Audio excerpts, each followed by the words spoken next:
All right, hi fiction authors. Are you a budding author who wants to drive as much traffic as possible to their book or their series and you're not really sure how to do it? Well, today I'm going to talk about hands down the best way that you can drive tons of free traffic to your paid series and actually see a lot of results with it, because I'm doing this myself and most really successful authors are doing it too. So stay tuned and we'll talk about that.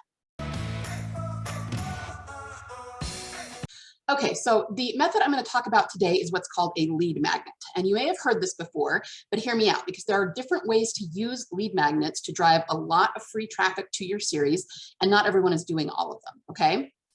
In case you're unfamiliar, a lead magnet is just an introduction to your series, okay? It can be a short story, it can be a novella, it's just something that comes before. It's usually free to get the audience just to become familiar with you and your writing and want to go on to read the paid series. Now, most businesses have something like this, especially online businesses, but most of them do. I mean, when you go into the grocery store and you see people giving out free samples, that's their lead magnet, okay? You're giving them a taste of it to see if they like it, and then a percentage of them will go on to read your book. So it's a very, very effective business practice.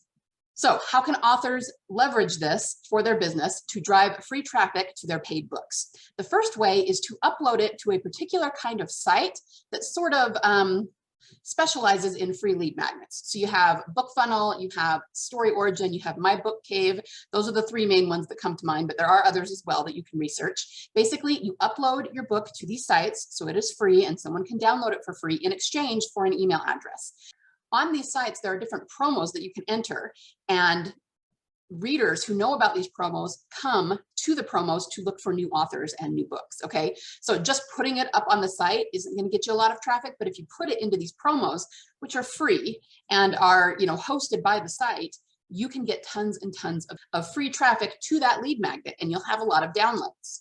Now, of course, you can always just put a link to your lead magnet in the back of your paid books and organically build your list, which just means only the people who have read through your book will see it and a percentage of them will join your list. And that's perfectly fine. You can absolutely do that, but it's a very slow process to build up your list that way.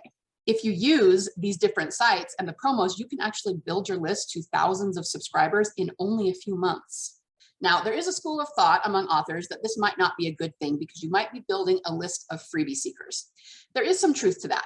I'm not going to pretend that there's not, but you can also find ways around that, okay? So first of all, while you will get some freebie seekers who will just take your free book and never open another email from you, you're also going to get a percentage, much like just the whole concept of the lead magnet, of people who will become lifelong, really loyal readers, your mega fans, so it's the best way to find them quickly. And in terms of the freebie seekers who never are going to buy anything from you, never going to open another email, you're going to get those too. But all you have to do is clean your list. What does clean your list mean?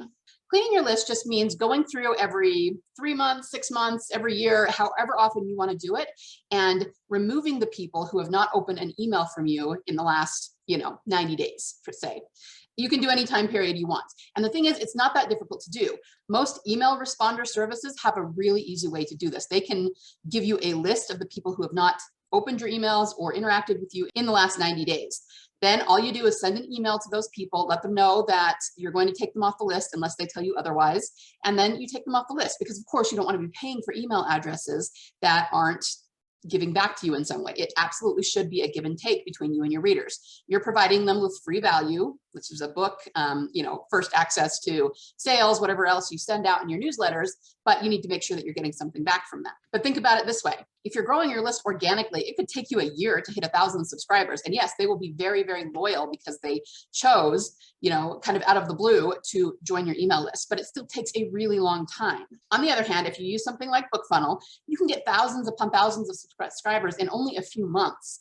And then all you have to do is clean the list every so often at a regular interval to get rid of the dead weight. So you're still building it faster and finding your mega fans faster by doing it this way.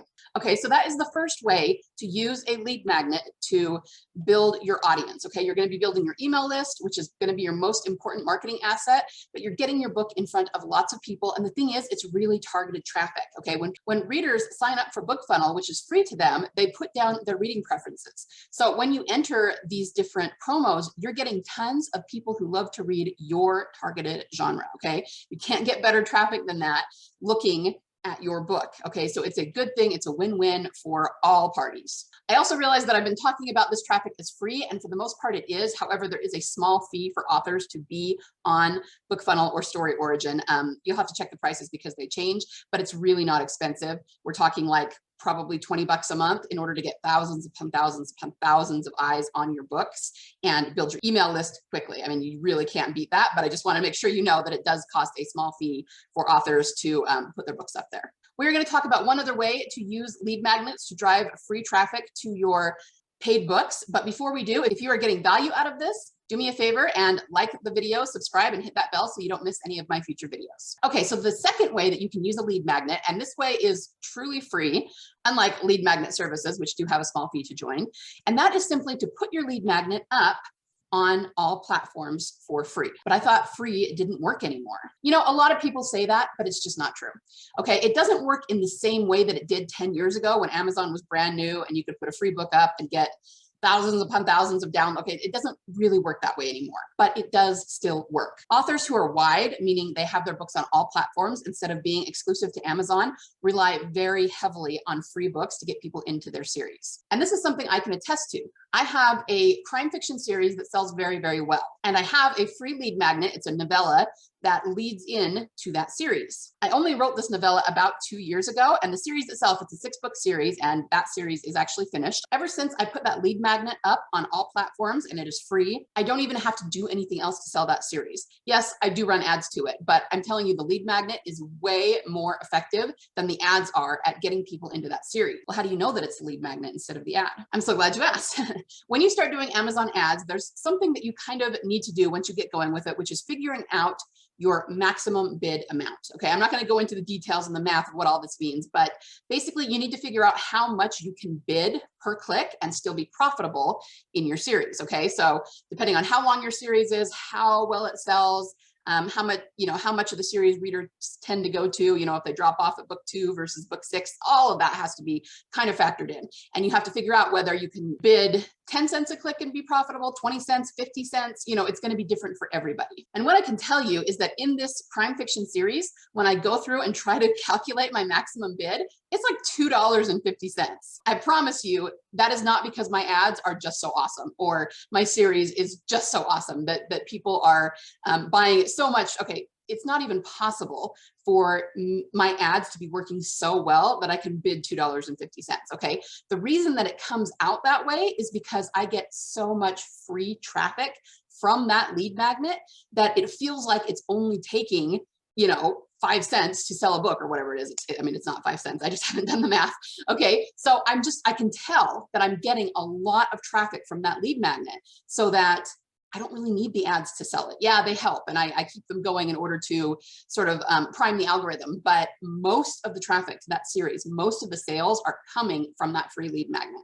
Now, some people will say that you should not put the same free lead magnet on services like BookFunnel and Story Origin and have one free on all of the platforms. That is because, they feel like you should be giving something special to your list that they can only get by joining your list. I will say that I don't disagree with that. There's a lot of value in that, and I think the people who say that to some extent are right. However, I can also tell you, because I don't have separate lead magnets that I put, on those lead magnet services and then a separate one that I do on the platforms, I use the same ones. And it could be that at some point, when I get to that point in my career where I can write more lead magnets, I will eventually separate them. Okay, that's definitely a possibility.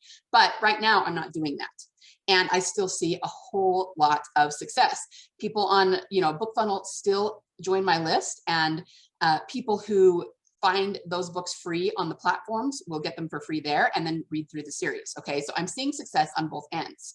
And why is it that I'm seeing success on both ends? You would think maybe that people would be upset if they got on the list and then found out they didn't have to do that and could just get it for free. Well, you might have some people that do that. It's possible. But in my experience, there actually is not a whole lot of overlap between those audiences. You have to understand that the people who are looking for your books on Amazon are a completely different audience than those who are looking on Barnes & Noble. And those are a completely different audience from those who are looking on Kobo. And those are a completely different audience than those who are looking on Google+. And by that same token, all of those are different from the people who are looking on BookFunnel, okay? Specifically, people who are looking for free lead magnets, yeah, they do tend to be freebie seekers. A lot of them are people who are on a fixed income, who are non-ambulatory, which means they are in a wheelchair or they have to be in bed all day. So they're looking for things to read that don't cost a lot of money because they don't have a lot of money. Okay, those are not going to be the same people who are looking to buy books on Amazon. It's just a completely different audience. So you might as well hit them both.